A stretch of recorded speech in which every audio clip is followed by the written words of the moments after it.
Hello, this is the Project 3. My name is Jalen Toston, and in this video, I will be explaining the homogeneous transformation matrix and how we derive that from the rotation matrix.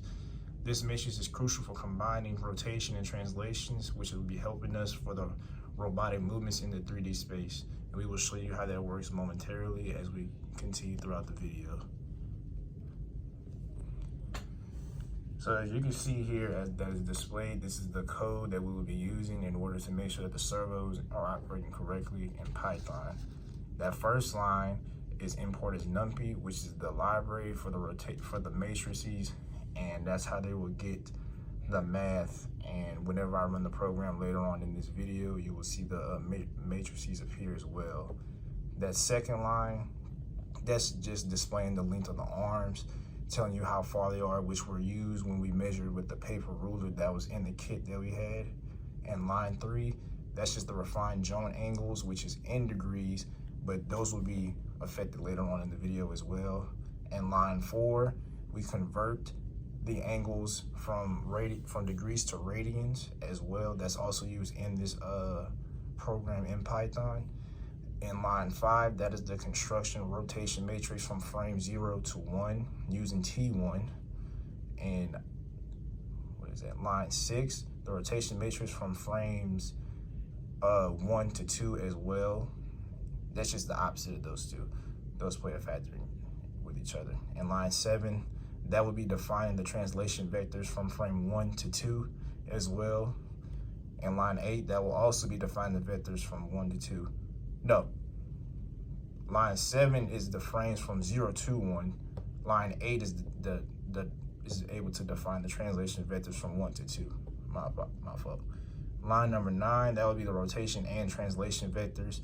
They will be used to form the homogeneous transformation matrix that will be displayed when we run the program later on. In line 10, you will see that adds a row to complete the 4x4 matrix.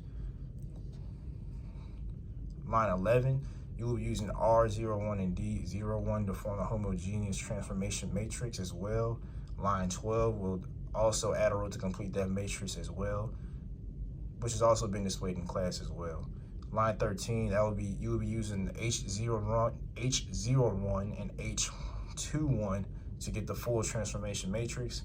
And the bottom, right there, where it says print, that's just gonna display the whole matrix whenever we run the program later on as well.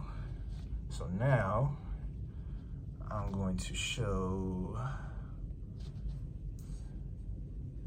the program for the PSOC. So here, this program here for the PSOC, this was already used in our project 1. So the main thing that we focused on was just keeping the servos the same. As you can see here, if you go back to the first video, you can see that these values really haven't changed. But as I stated before, within that program for the Python, that will be changed, and we will be using that in order to be able to display which way the servos will be turning and which way we want them to turn. So now I will be transitioning over to the servos. So to explain what this is also explained in the previous video. This is servo 1, this is servo 2, connected with the link as well. This is the marker. The marker may be out of ink. This right here is the PSOC, which will, as I showed before previously, the program runs through this. This is our breadboard with our connection wires, so we can make sure we have connections established with our external output source here, so we can have more power in order to make sure that the servos move. And now my lab partner will be plugging it in so I can display that for you.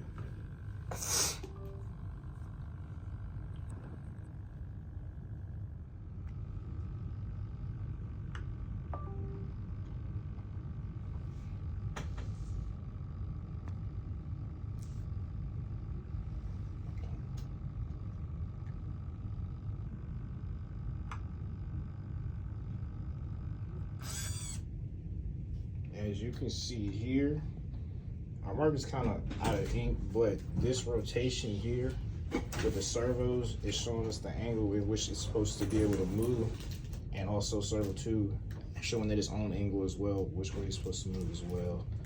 And like I stated before, the computer to the P-socket and everything is kind of a little bit slow, so the system is going to be a little bit different. So now I'm going to show you going back to the program.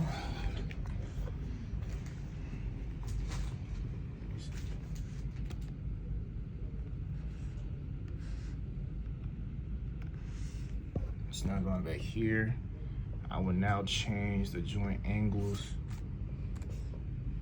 to 45 and 45. And I'm going to run it.